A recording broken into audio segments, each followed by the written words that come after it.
Welcome to the Radium Podcast, episode number 65. We are here once again, Bradley D in the house with Ziggy B.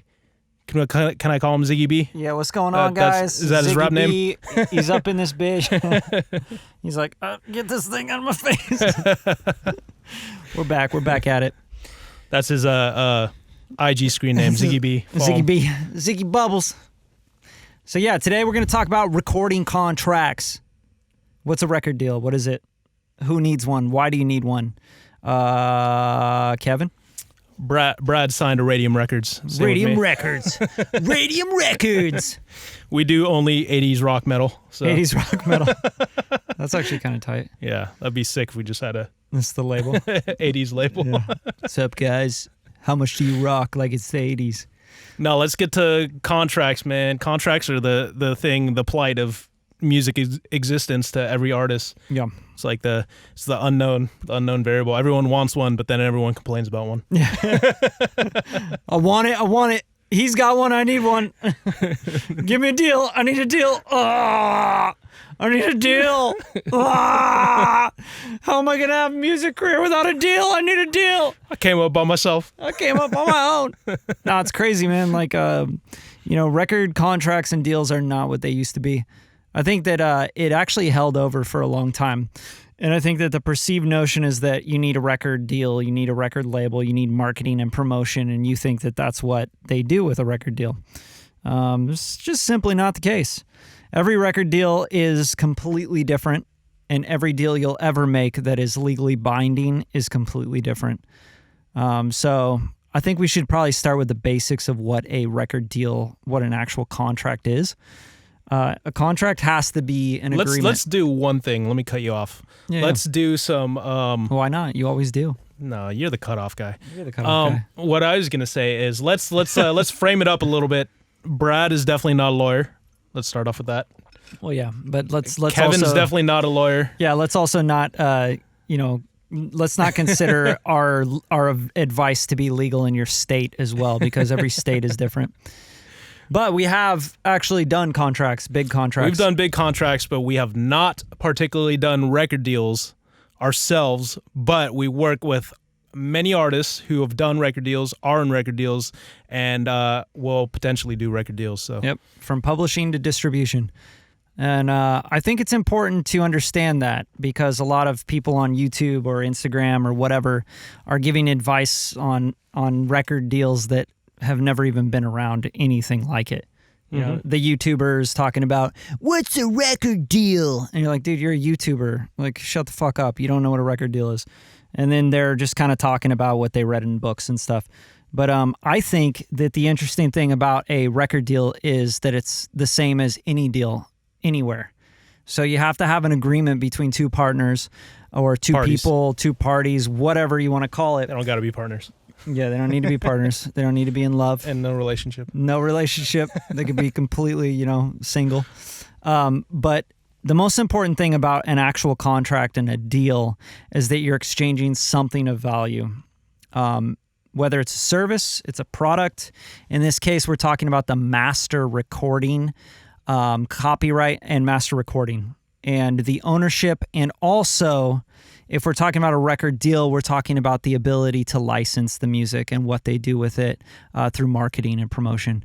And what that means, what does all that mean? And what royalties are due on the publishing, on the distribution of the master, the copyright, and the usage of it to sort of how do we make money with this, and what are you, as the other party, what do you get out of it? You know what is funny? We had a meeting earlier today. We are doing a little bit of a record deal, but we're not going to talk about it right now. But, yeah, no, keep it under wraps. Yeah, but we're doing big things coming. Yeah. Big things. So I take it back. We actually know what the hell we're talking about. Sort of. Kind of. Yeah. But no, I think the first thing to realize about before we go into like what we would recommend or any considerations, etc., and things to think about. I think the first thing you just have to know is that a contract, no matter what it is, it doesn't have to be in writing. The reason you do want to get it in writing, very important reason, is that, a verbal agreement is really hard to hold up in the court of law. But you said. But you can still do it. I mean, don't get me wrong. Don't get it twisted. Like, you can still hold up a verbal agreement, especially if you have other people that are witnesses, right? So if you're in a room and you make agreements, and then, both parties like have, people that actually witnessed the agreement and, what they shook on, et cetera, the agreement. That's still a liable contract. That is actually an agreement right there. And you can go to the court of law and you can defend it. So you don't have to have this big lengthy contract in paper and writing. The reason you will always have writing in contracts with record labels is because record labels want to protect their ass, right? And their assets. And they don't want to get fired, or they don't want to get sued. They don't want to be, taken to court. And, they also want to have a lot of liability, man, especially with artists. Like, I know it's easy to always look at the artist side and be like, the labels fuck me over. But you got to look at the label side as well and think, dude, you got a fucking Chipotle bag like tattooed on your face, and you got multiple counts, shootings. Yeah, you got all this stuff on your record, and you're a rapper, let's say, that's like gone through the shit, like the real shit that you're talking about. That's a huge liability for a label. They're like, yeah, cool. So you want to make a deal where we go in business together? Well, just think about these labels. Crazy. They're doing business with hopefully if it's a big label, they're doing business with other bigger entities, bigger businesses. That's the hope. And it's hard because a lot of artists take on a lot of liability and do things, live the rock star shit. Yeah. And it's hard for these record labels to maintain good good anything faith, whatever. And this has always gone on with entertainment, right? Just think about like how not many just times, rap records. how many artists didn't show up to something corporate that they needed to show up to. That, Facts. Was promised by a label. Yeah, like anything, tons of stuff happens over and over and over and over again. So that's like the number one thing with an actual contract. You're exchanging a service, a piece of value, content, whatever it is. You're making a promise to uphold something, and then there's always a term, like a length, or how many records, or how many albums, or whatever. There's always has to be a number to it. And then there has to be a compensation, right? It doesn't always have to be monetary. There's a lot of deals out there where, you give us this and we give you marketing, promotion, and our distribution platform, and those exchanges are always valuable, I think, no matter what. So if you feel like someone can market your music the right way, knows your voice, you trust them, and they have a big distribution platform, then it's a pretty good deal. Like, you might want to take that deal. But a lot of artists nowadays are looking for advances on their music. Money, show me the money. And that's not necessarily, I don't think that's necessarily should not be the number one thing you should be looking for as an advance.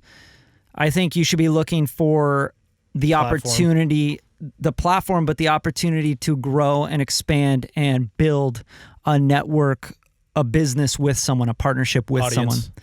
Yeah, well, audience, expand your audience. That's the only reason I get a record deal. Sure, expand audience, but like my number one reason to ever sign a deal would be, if I was an artist, would be to partner with somebody that has the network that I need, the lawyers, the entertainment, booking agents, the... you could just network and do that, though, because... Yeah, but dude, you could take a shortcut by signing a deal with someone that already has all the resources. It kind of solidifies. And in fact, we should probably get into some of the meat and potatoes of this stuff, but I guess a good thing to recognize is what a deal meant back then. And when I say back then, it's probably 90s and past versus modern deals. Yeah, right. So what we typically think as a record deal is something of kind of like the past a little bit, right? We have this notion of the 90s kind of where the golden era, where the record industry was probably its largest. It's like making it. Yeah. Quote unquote, right. So it's like, you sign to this deal and then you get everything, and they build you from scratch, and they put you on, quote unquote, and they make you humongous, and then they facilitate your career essentially. Right. And modern record deals now are what we've talked about before, which are like co-venture joints, like a business, investing in another business, you know what I mean? A B2B partner up. Yeah, it's basically saying, hey, we're going to give you the distribution platform. You give us the art and what you do well, and, the visual, the way you represent yourself, etc. And we're going to help you push that out. The music, we're going to, get you locked in with people. It's literally like, I mean, the artists that I personally know, it's really them like, hey, what's your audience? Let's see your analytics. Let's find your business, and then let's figure out how we can super grow it. You know what I mean? Miracle grow your what you do already, put it on steroids. It's like, it's really up to the artist to have their own business figured out, like, from the distribution already, and build the audience yourself already, and put out the content already, have your team assembled, your even from the art side to the, a lot of times these artists already have their own publicists and lawyers and everything. Like, figure out your whole business, build the business yourself, and then the label's going to come in and invest on it. So yeah, I kind of equate it to like a startup, and then Google coming and buying the startup up. The deal with the record label is not that they're going to purchase it outright, but they're going to definitely want a piece of it, right? Mm-hmm. So they're like, wow, your business is doing really killer. Love what you're doing. The product's awesome. Like, what you guys have built, your audience is awesome. You're actually making money. Like, this is a key thing I think that artists don't think about. A lot of artists, I'm not going to say all artists, but a lot of artists don't think about the fact that, are you actually operating in the black? Is your cash flow, how's it look as your business? If you're, Drake Incorporated, like, how does that cash flow look? How are you doing on your own as a business? Because if you're like operating in the red, you don't have a following, you don't have any marketing or promo, and, the only thing you really have is music, and it's not even that good. And I don't mean subjectively. They wouldn't even touch it if it was, if you weren't doing numbers. It could be terrible music. Right. But there's a lot of labels that will sign deals with you. They're not good deals. Plants. There's not good deals. I mean, there's bad deals and good deals, but like, at the same time, I don't think of it as there's no good or bad deal. It's just the deal that you're going to get because of where you're at. Yeah. Right. So if you don't want to build your company up for 4 years. There's bad deals. I mean, I think we talked about Blueface a little bit. Like, it's kind of public knowledge that he got somewhat of a bad deal. Yeah, but see, that's where I think that term is used so loosely, is because, maybe Blueface's company wasn't actually generating any revenue. Yeah, well, no, I don't think when he signed his deal, he knew what he was signing. That's why we called it a bad deal. Right, because they knew he wasn't gonna look into it. Yeah, okay, fair enough. But at the same time, okay, so that goes on to a whole new tangent of like, hey, have a lawyer, right? But I think the most important thing, just keeping on this topic of, what a good and bad deal is that learn how to negotiate. Right? Because I think a lot of the times artists are like, yo, this label's fucking me and this deal sucks, right? Mm-hmm. And it's like, what? No, that's how deals work. Like, an offer gets put on the table and then you're supposed to negotiate it. So it's like when someone makes you an offer, they're like, yo, I want to buy your car for $2,100. You can say like, yo, no, it's worth $5,000. And I got another guy who's going to pay me exactly $7,000. Right. And then you got to negotiate it. Yeah. And negotiations with contracts involve getting a lawyer to look at the agreement, explain it to you in details of like what that means in your state that you live in, go through it, break it down for you, and say, hey, this isn't very cool. Mm-hmm. This isn't very cool. So what I thought about it is, let's red line it and let's put this in instead. Mm-hmm. Red line or black line is what they'll call it. And they'll just basically change the contract and then they'll pitch it back. And that's what negotiating is. And if you're not able to negotiate, you're not going to do good in business anyway. You might as well get out of business because it's just not going to work for you. So let's go over some typicals on what you'll see in a contract. I'll start with, usually a record deal has to do in terms, and what these terms are based upon how many projects. That's a typical record deal. It's like, hey, right, this many projects. And a lot of times there's a lot of if-then clauses, like if this project moves this amount of units, then this happens, and you know what I mean? There's bonuses, all sorts of stuff. Mm-hmm. There is, obviously your advance, which typically is your budget to record and, and get the product done, studio time, paying producers, X, Y, and Z. You know what I mean? And that's a loan. Yeah. Like, that's got to be really clear that you need to recoup unless you're already a star and you've already actually made the product. Then you're not necessarily recouping on anything. They're basically paying you, for that. They're saying like, hey, I know you put that on credit cards. Here, take this money, pay your credit cards off, and now you owe us that money back by actually running with this album, and we're going to promote it, we're going to make music videos, etc., to help sell more of it. And your only job is to just make the music show up to the things we have you showing up to, right? Yeah. So that's really important. But that's not the only way you can get money out of a record deal. You can still get money just like that has nothing to do with the deal. Right. You know what I mean? And unless there's it's a 360. Parts. Yeah. There's multiple parts and there's different, it's like Brad said, it's different for every deal. Yeah. They'll usually budget your project, and give you money for specific things. So they'll give you a specific video budget. They'll give you a specific marketing budget. And you kind of want to stay within these guidelines. I've seen artists spend one budget for something else on something else completely. And that's always that's a bad no-no.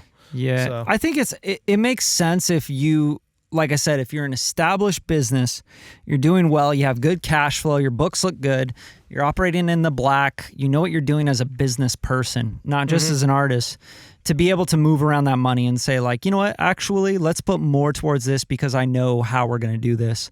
But if not, like, absolutely go with what the label suggests and recommends. They've been doing this for a long time. I think a lot of people put labels down and they want to be like, yeah, labels suck and they fuck people over and stuff. But it's like, they've actually made the music industry and they have to be given credit where due, man. Like, without Warner Brothers, Sony, and all these big labels like really pushing this stuff and making deals with movies and TV and Spotify and all the companies that are streaming, without them actually making these deals and getting this distribution out there, like, I don't think the recording business and the music business would be where it's at right now.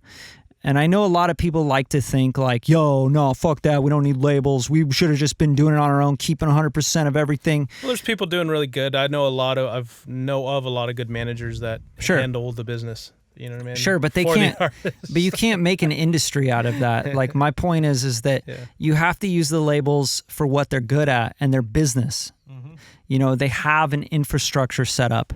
They have people that know what they're doing. They have lawyers that know how to negotiate. They can negotiate your song and get a sync fee for it for $100,000 when you could never walk into a room and make that deal with, Paramount Pictures. Well, you know what?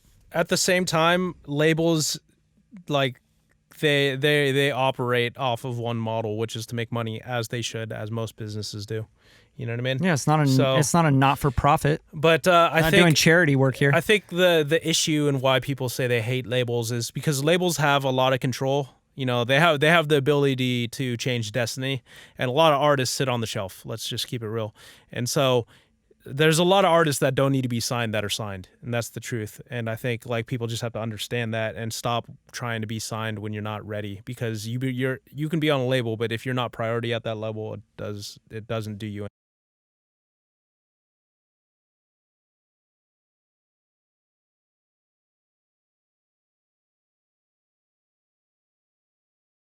Do X, Y, and Z. Yeah. And they have to release after Kanye, or they have to release after X, Y, and Z, and they never got their fair chance, if you will. Yeah. Well, I think that songwriters, a lot of these guys become songwriters. So you got to treat it like any other business, Mm-hmm. I think that's where artists don't keep up with business. It's like, dude, watch Shark Tank. Like, there's your simple stuff. Like, you see people pitching a product, and they're going to angel investors, or they're going to, in this case, these people are private investors. They're people that are going to put in their own money to help you do stuff, their own resources. Mm-hmm. And when you go pitch a product and you say like, yo, I don't know any of my numbers, they're like, yo, how much you making off this? How much you make last year? How much money have you put in of your own, right? Mm-hmm. And they're like, oh, I don't know. It's like, why would I... Okay, and then what are you looking for? Oh, well, I want like $100,000 to make my album, Like, what are you going to spend $100,000 on to make an album? I don't know. I just want that money. Why? See, you get what I'm saying. It's like the biggest point here is that if you don't understand basic business, why would you ever want to go make a deal with someone in business? Like, it's beyond me. Like, I know you get this too, but it's like people will DM you and they'll ask you like I just need marketing. I need promo for my music. And it's like, no, you don't. You don't know what you need, but you need to be asking. You need to be going, hey, what do you think I need? Hopefully they're watching the Radium Podcast. Yeah. but you know what I'm saying? Like you need a mentor. You need to find people in business that understand business, whether it's the music business or it's real estate or it's whatever, it's venture capitalism. Like, you got to understand like how businesses run. If you've ever talked to me or Brad, you know we audit music businesses here. Oh, fucking every day, man. We get on the phone with artists and we audit their business. Yeah. And usually leads to like us helping them. Because 80% of artists that are independent, they think they need promo. They think they need marketing. It's like when they have no brand, they don't have any music out, they're not putting anything out, and they don't have a release schedule, they don't have consistency. They're spending money, you know what I mean? They're spending money on what? Like, we don't understand. So it's like, you got a business, you're bleeding cash for that you don't have any results for, and then you're telling us, or a record label, that you need promo. Put it all in a video. I need marketing. Sure about that? You're like, come on. I think what most people need is, going back into contracts, because that's what this whole podcast is about. Record deals, contracts. A record deal, when you're looking for a record deal, consider, as an artist, an independent artist, consider the mentoring, consider the network, consider the professionals behind understanding contracts, understanding promotion, branding, what kind of music moves units, etc. Who you would work with as another artist on their roster, who they can put you together with. What's your sound? What are you going for? Who are you personally? What do you love about the music you make? What is your message? Who are you? What are you trying to do? And then consider that agreement, not just for the money, not just for the fame, but for the opportunity to learn more and to gain the knowledge and the experience in the music industry and learning the business aspects. You know what? Let's go off on a little tangent a little bit, because we like tangents here. So I think the major takeaway I think from this is you have to really understand where you're at, because of course we could contain it to a record deal, but like most artists have no understanding of where they're at. I'm sure they might even have good followings, but they don't understand how their business is actually running. And I mean that by it's like every single mom and pop shop home restaurant thinking they need a Super Bowl ad when they don't. Right. You don't need to spend $1 million on a Super Bowl ad. But we have great lasagna.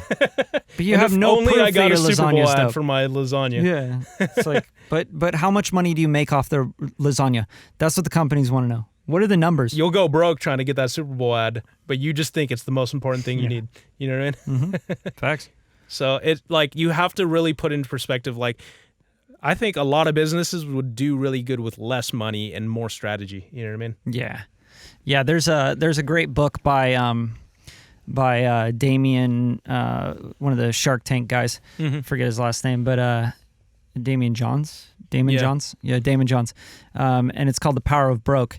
And I highly recommend that book because it talks about that exact same thing. It's saying, most businesses, they actually die because they're overcapitalized, not because they're undercapitalized.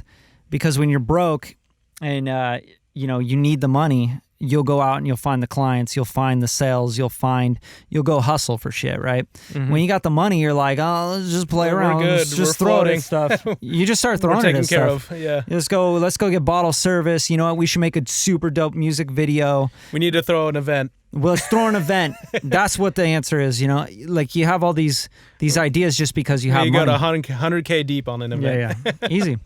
And I think that's where you gotta stay hungry. You gotta stay broke.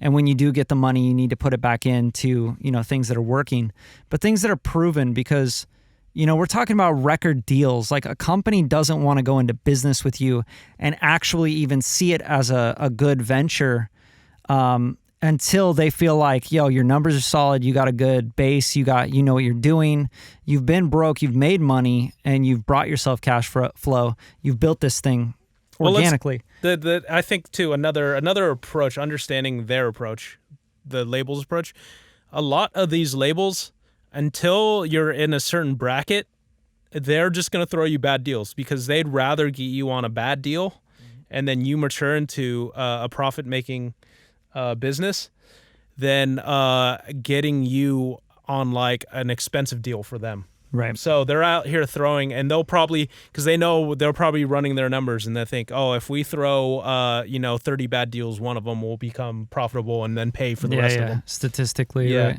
So a lot of their business model is doing that as well. So yeah, and for the 29 that didn't make it, they're just tax write-offs for them, Yeah, and I'm sure a lot of artists blame for that strategy, but you know what I mean. It exists on for a reason, because not everyone out here is really taking it to the fences. Yeah, I mean, let's be real. Like, most people aren't talented, and that's hard for a lot of people to hear, because I think everybody runs around touting, man, there's so much talent out there. I'm like, no, there really isn't. I can honestly say I don't believe that everybody's so talented anymore. I think that talent is really lacking, and I think that the hard part is that most of the time it's a big gamble and it's a big investment from a company to say, yo, we're going to put money into this and we're going to try and make this person talented. Like, this is... Yeah, you're betting on art. This is going to be a big task, because everybody thinks they're talented now because they can get on and an engineer can make them sound good. But the truth is there's a big lack of talent in this industry. And I mean, you hear it every day, even the records that are out from... Brad's mostly talking about rappers. No, I'm talking about all artists, man. I'm talking about music in general. Specifically rappers.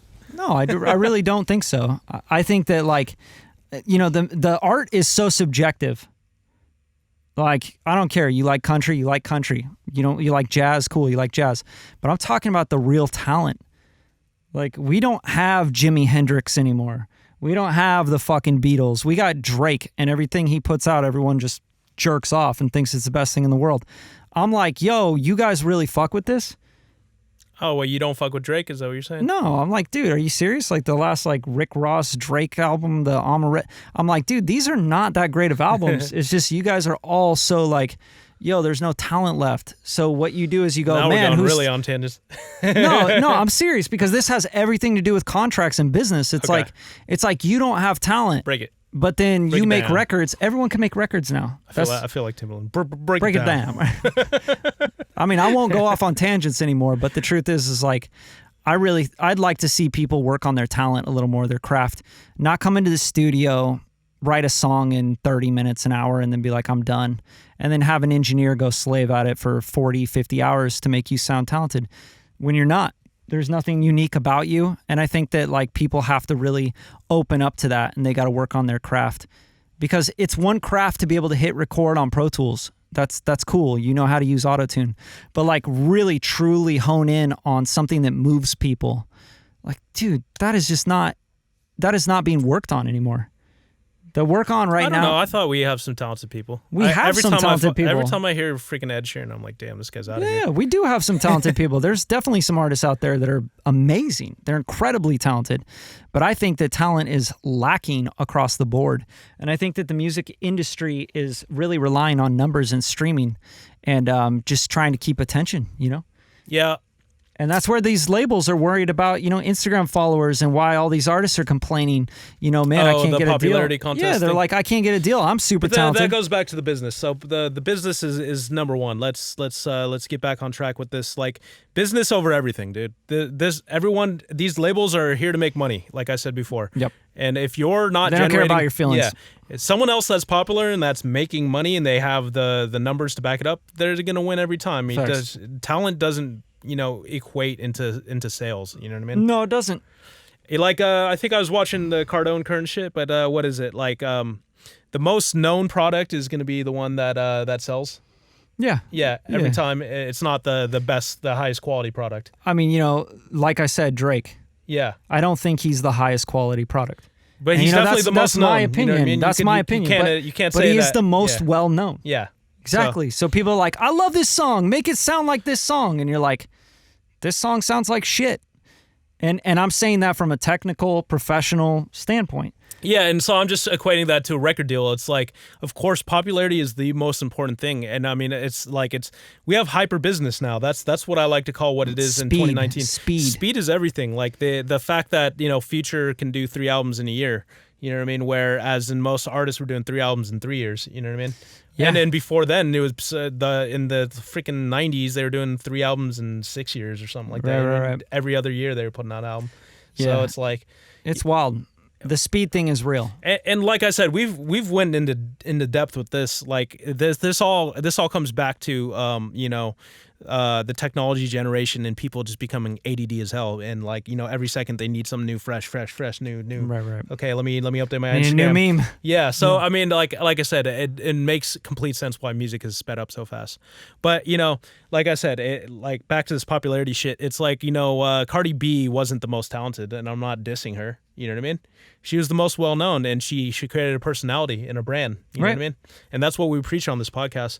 Like, the big brands are the ones that want to buddy up with other brands. You know what I mean? Absolutely. Like, Cardi B made herself into a big brand, and then record labels wanted to sign all over it. You know what I mean? Facts. So that's like really what you have to do. And then back to the record deals, man. It's like to the meat and potatoes.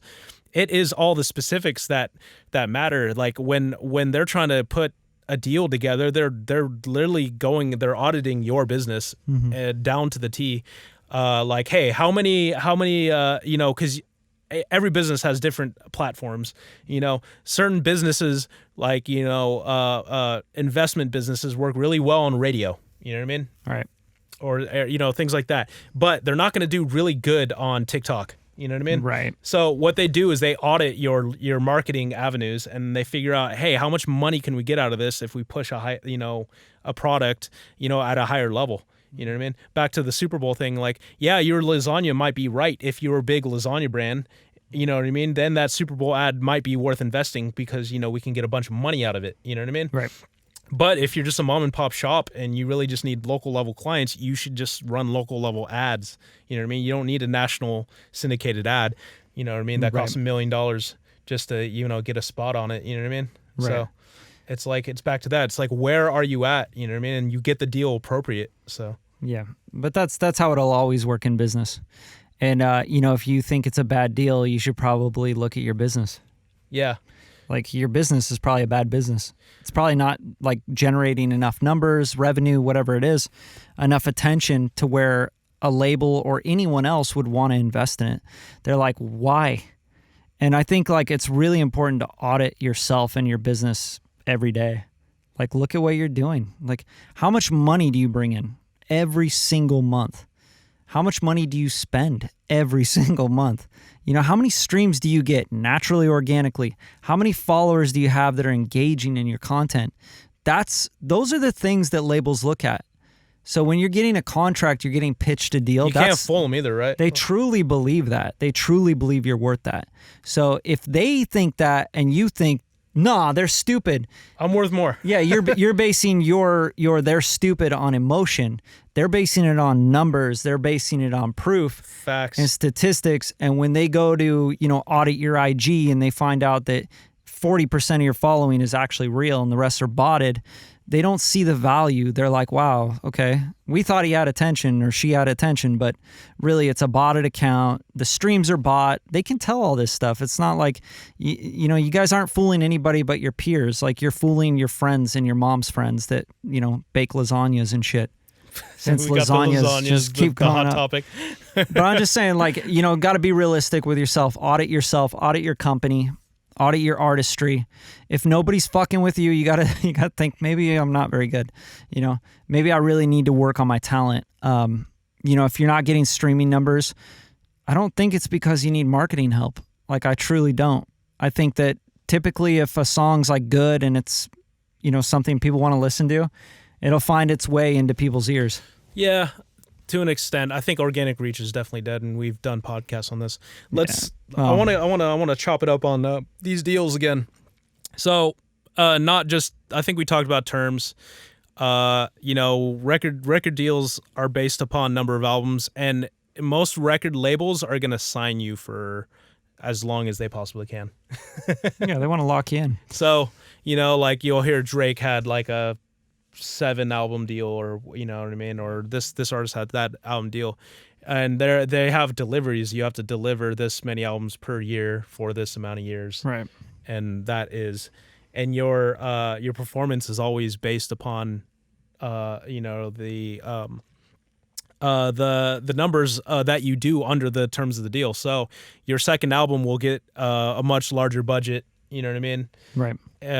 Based upon this. And then also deals can be completely renegotiated, which people don't understand. And you're wondering why, because this happens all the time. Like, for example, like have you heard of the Taylor Swift thing? Yeah. With Biebs' manager, what's his name? Yeah, Scooter.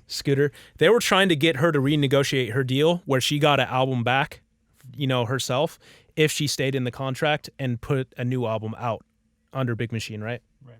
So that was the only way for her to get her masters back, and she said, no, I'm not going to keep releasing albums with you guys, you know what I mean? To get one of my albums back, I have to put another one out. But, this happens all the time where these artists, you know what I mean? They're one deal, they start off their careers with this sort of deal, and then they transition, you know what I mean? Right. And the renegotiation process only happens when the values have been established by both sides. You know what I mean? They're not going to want to renegotiate your deal unless there's a reason for them. There's a value, a new trade of value. You know what I mean? So, like, the best thing to do, like I said, is to build up your business to a point where you can negotiate it the right way the first time around. You know what I mean? And instead of trying to negotiate it the other way. But at the same time, it's all measurement, and it's, I think there's a lot of impatience, especially with artists. They want to be big now. You know what I mean? Don't want to do the groundwork. And the groundwork is the only way to properly, build this and, learn your own business. A lot of artists just don't want to do business. You know what I mean? They'd rather just make art. But Fair enough. They want to be Jay-Z, but they don't want to do the business that Right. Jay-Z had to learn and has to do. You know what I mean? I mean, I think people forget Jay-Z was a businessman before he was a rapper. Right. Sold cocaine, man. I mean, it's beyond me, like, how ignorant people can be about the music business, because someone posted on a comment the other day of my post, and it was just like an interview clip from a podcast, and they said, like, the music business and the business of music are two different things. And I'm like, you're fucking high. That makes no sense whatsoever. Like, just because you flipped the words, like, moved them around doesn't mean that they're different.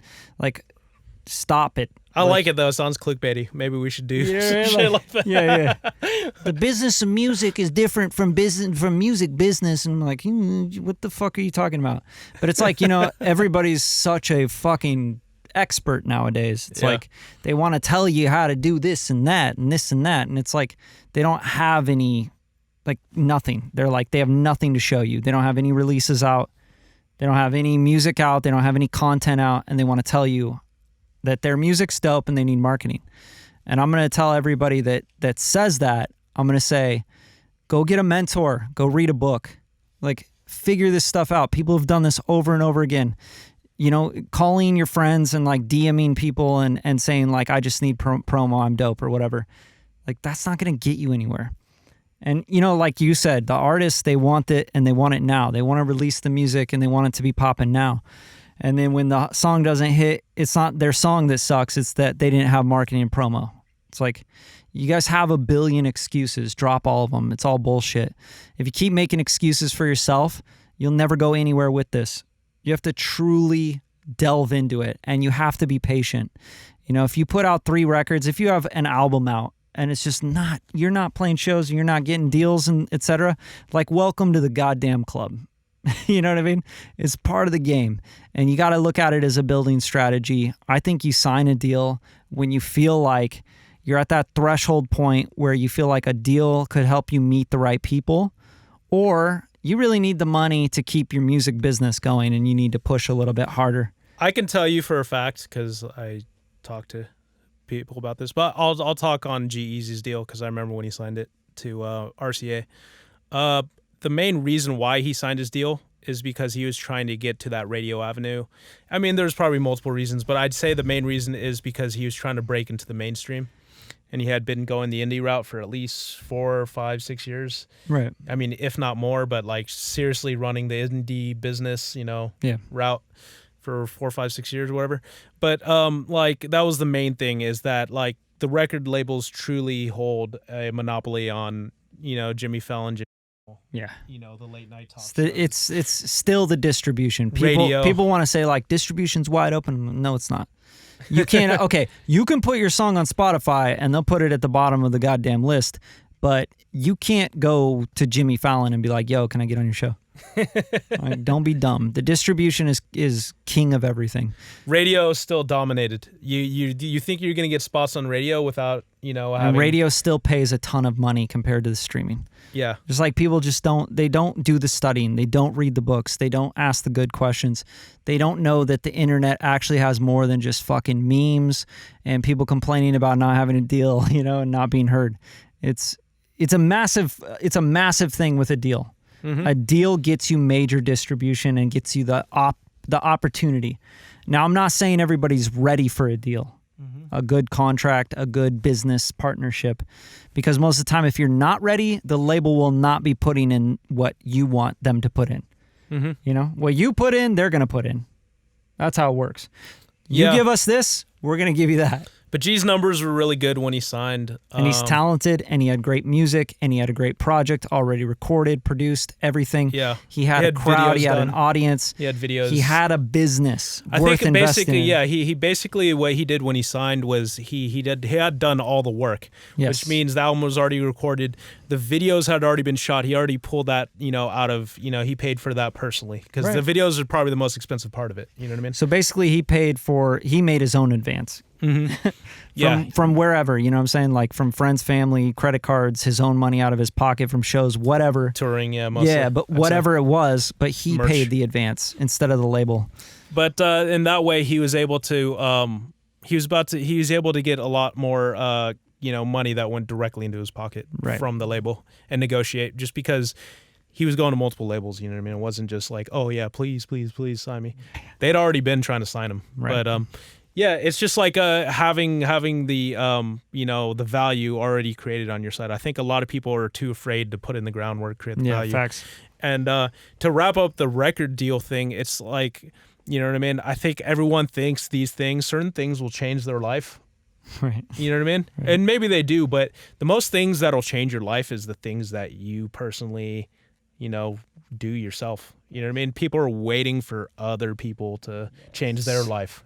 It's unbelievable. I need this guy to change my life. If only this manager managed me, it would change my life. If only this label signed me. If only this label signed me. The biggest things that are going to change your life is the shit that you hustled out yourself. Yeah, you're going to change your own life. You're going to change your own damn life. And if the second you realize that, then the second you're in control of your career. So absolutely.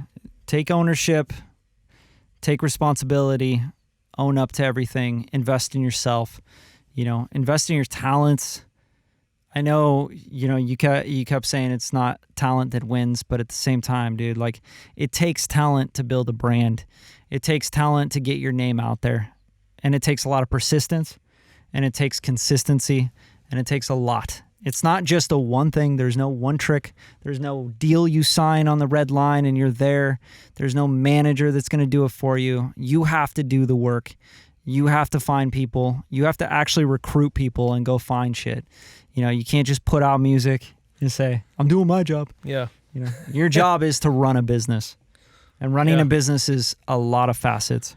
And for all the artists that are already signed that like, oh, the record label didn't do this, that's why it didn't blow up. No, you, like I said, the biggest things that are going to happen for you come from you running the ball yourself. My favorite thing is that those guys and girls that say that and complain about that stuff will never see this podcast. I guarantee it. They don't watch podcasts. They don't seek out advice. Mm-hmm. They don't. That's the truth. They have the answers already. They have the answers, and they complain that it's not happening for them, and it's everybody else's fault. But they will not see this podcast. So to you guys, fuck you. I want to end on a topic. What the fuck I would do if I was an artist, and dude, you'd get some boob implants, man. Yeah, man, I get for it popping. sure. Like get your ass injected with some silicone. You already know. You already know. I'd Cardi B this shit. I had jumping on my Instagram. No. What would I do? I'd create a project, set a budget, live and die to that budget. Don't go over it, and then measure your analytics. You just think about this first project or second project or wherever you're at project. Think about the budget you spend on it. Look at the analytics. Figure out where you're at. And once you figure out where you're at, you can figure out, run like a business, figure out what you can spend. Because I think artists don't realize they're spending more than they can spend on certain things. You know what I mean? Yeah, go take a class at a community college. Like go through business and accounting 101, like straight up. Like understand what that means. Look at the top line of a income statement. Like understand how to read that, because that's how the label's going to look at you as an artist. What have you done year over year? Are you growing and expanding? Are you making more money? What's your cash flow? What are your projections for next year, the year after that, the year after that, and how can we throw gasoline on that to get that to go 10x, 100x, throw that shit up in the air. And figure out your income streams, man. Like that's every artist business that I audit, it goes back to, I don't know, how do you make money? How do you make money? I'm like, great. You're never going to win at this because you don't know how to make money. Yeah. Cash flow. Streaming, I guess? Yeah, cash flow is, cash is oxygen, as they say, right? Yep. And if you cannot make money from what you're doing, you're gonna quit. You're gonna quit because you won't be able to do it. Yeah, you're not gonna be pushing your single when you're broke. You know what I mean? It's just not a thing. So. No, you'll spend most of your time trying to get money together. You'd be like, yeah, we hear it all the time too. Mm-hmm. We talk to independent artists on the phone, and it's always, man, I'm just waiting on my money. Waiting on your money, like, yo, if you're waiting on money to make music, get a mix done, get your artwork done, like, I'm sorry, like, what are you on, the 15-year plan? Like, everything changes every day in this music business. Yeah, it's so fast. Like, we have to put out content every week, and we're getting to the point where we have to put it out daily. Like, it's just... Yeah, we're going to have to be doing... And you still feel, like, behind, Yeah. So, like, the major thing is, like, just figure out your income streams. And, like, it's pretty obvious how artists make money, but, we could spell it out a little bit more. Yeah. Maybe on another podcast, or if you want me to do it right now. Yeah, not this one. Record deals, record labels, that's going to be big enough. Yeah. That's enough right now. But yeah, definitely tap into other episodes of the Radium Podcast. I mean, we go over this with A&Rs. We go over this with... artists, major. Yeah, pub management. Freaking. What was a French guy? We even go radio. We had radio, label. We have label people that just handle radio. Yeah, labels. Yes. Brian Gaffey, who's on one of our podcasts. Yeah, there's so much Zoe information. Young, VP of A&R at Epic. She's on one of our podcasts. Mm-hmm. I mean, Too Short, Too Short, dropping gems as him talking about the music artist. Business and how he's made money over the years and how he continues to make money. It's key stuff, man. But go back on those episodes. You won't regret it. I think there's a ton of really great stuff in there. And tune in. Go catch Kev on IG. Follow him at KDE Beats. At Bradley HD. And go tap in at Radium_media on IG and YouTube and Facebook and Tinder. And go cop a Radium shirt. Yeah, seriously. You got to get a Radium shirt. Yeah, get that in frame. You know what I mean? Get that shit in frame. All right, thanks for tuning in. Hopefully that was helpful.